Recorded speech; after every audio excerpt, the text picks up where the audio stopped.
কিছু সম্পর্ক ছাড়তে শিখুন।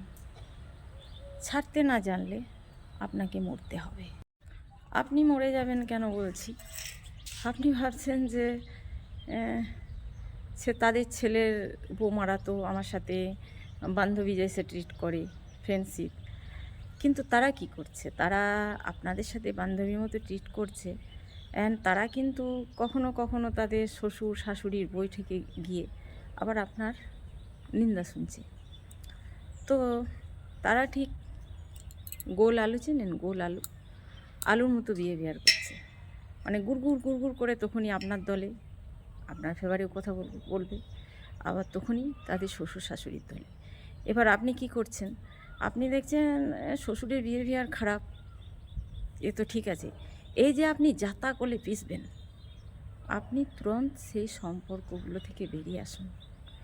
নতুবা আপনার মানে মেন্টালি অবস্থা ঠিক থাকবে না, প্রথম কথা।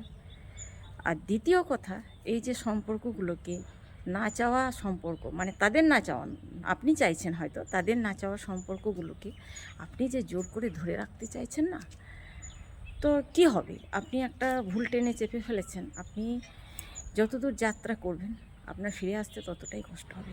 তেমনি এই সম্পর্কগুলো এদের দয়া মায়া থাকে না। এদের যে আপনার সন্তান কাঁদছে না, আপনার স্বামী কাঁদছে না, আপনার স্বামীর সাথে রক্তের সম্পর্ক আছে, এদের কাছে এসবের কোনো মূল্যই নেই।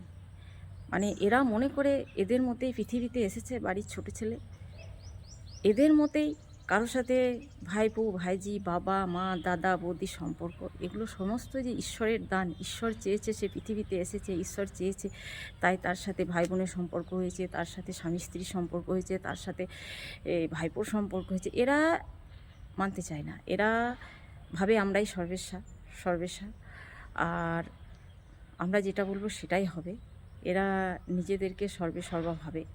এরা নিজেরা খেলে আনন্দিত, নিজের ছেলে বউ মানে মেয়ে এদের মানে আত্মতৃপ্তিতে ভোগে। এরা প্রচণ্ড আত্মকেন্দ্রিক হবে, নিজেদের গণ্ডির মধ্যে থাকবে। আর যাকে এরা একেবারে মানে কি বলবো চোখের বালি করে ফেলবে, যাকে দেখতে নারী চলন বেকা, মানে এদের বৈঠক বসলেই কেবল তাকে নিয়ে সমালোচনা হয়। এটাই হচ্ছে এদের মেন সাবজেক্ট। তো আমি বলবো সেই সব সম্পর্কগুলো থেকে যত জলদি পারেন ব্রেকআপ করে নিন। কারণ একজন গুঁতা দিচ্ছে আর একজন পালিশ দিচ্ছে, সেই গুঁতা পালিশ খেতে খেতে না আপনার মনটা না, ওই গুঁতো দিলে কি হয়, নীল নীল হয়ে যায় না দু এক জায়গায় স্কিনে, তো আপনার মনের অবস্থাটা না ঠিক সেই রকম হয়ে যাবে। আপনি নিজে আর বাঁচতে পারবেন না। তো আপনাকে মনে রাখতে হবে যে আপনার উপর নির্ভর করছে আপনার স্বামী, আপনার সন্তান, আপনাকে তাদের জন্য বাঁচতে হবে। তো